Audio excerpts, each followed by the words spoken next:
my name's Jon Hodges. I look after the trading and asset services business for Asia Pacific as part of FIS. We are front, middle and back office solutions for both the buy side and the sell side. Tim? Thanks, John. My name is Timothy Cheung. I'm the CEO of Mantis Funds. We are an alternative fund service provider and platform in Australia focused on liquid alts and private markets as well.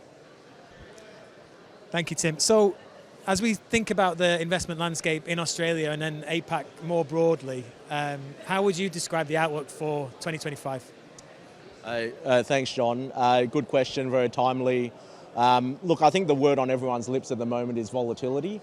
Sort of whatever your views are on international politics at the moment, I think that many investors are very concerned that a lot of the standards and sort of things that we've taken for granted post World War II may be changing in a relatively rapid fashion, and so how are investors responding to volatility? Look, John, we have investors across a number of different segments in the institutional space, large pension funds, Australian superannuation funds. We're seeing them respond to volatility largely by potentially pulling their sort of risk profile tolerance in or looking more closely at hedging and tail type products. Our other key segment is, of course, the high net worth investors who are usually advised. And look, as much as volatility is an issue for them, probably the bigger issue for those guys and more front of mind is that we're very rapidly approaching the peak of retirement age for baby boomers. And so de-risking and looking for alternative investment sources is also front of mind. So you add all those things together, uncertainty in the geopolitical environment, demographic shifts, institutions maybe sitting on their hands.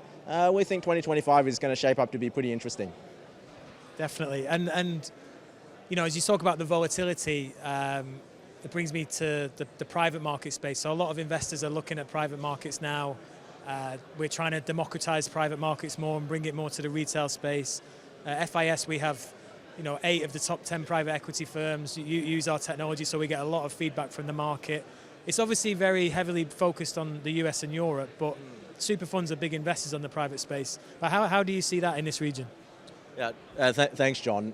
Again, so it's best to, I guess, break it up into our 2 customer segments again. As you say, the Australian institutions are well sort of advanced in privates, although I think historically in the last 20 years, certainly what I've seen in my career has been still skewed towards infrastructure and real assets.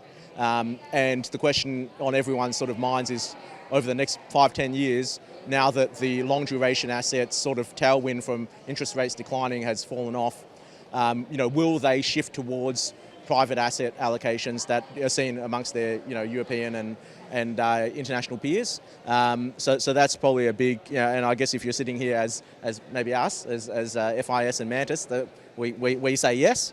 On the high net worth and advice side, I think Australia is still very early and needs a lot of help, both in structures and technologies, to get there.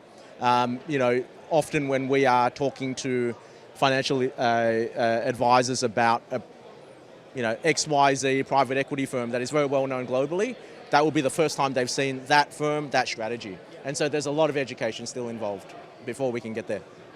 And I think that brings us on to the next question. I mean, one of the things that we are trying to do at FIS is think about how we can help from a technology perspective with that democratization of private assets, whether that is around data, bringing in data, putting more automation around that, putting more data around the processes, whether that's by things like blockchain technology to help try and fragment the share class a little bit. But what do you see? What do you think we need from a technology perspective and from an operational perspective to really try and bring that private market, to democratize that private market and bring it to the retail space?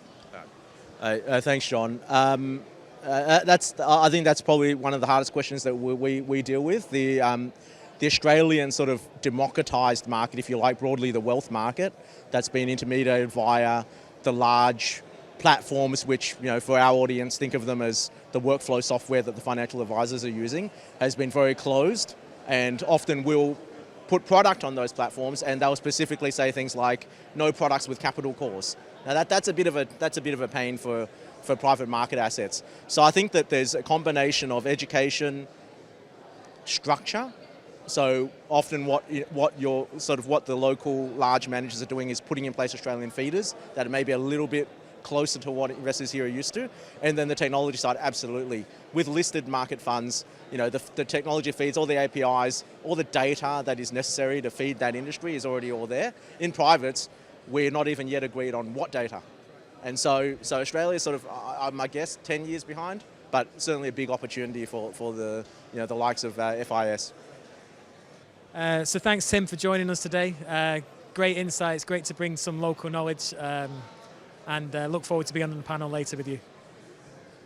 Thanks, John. Thank you to FIS, and delighted to be here.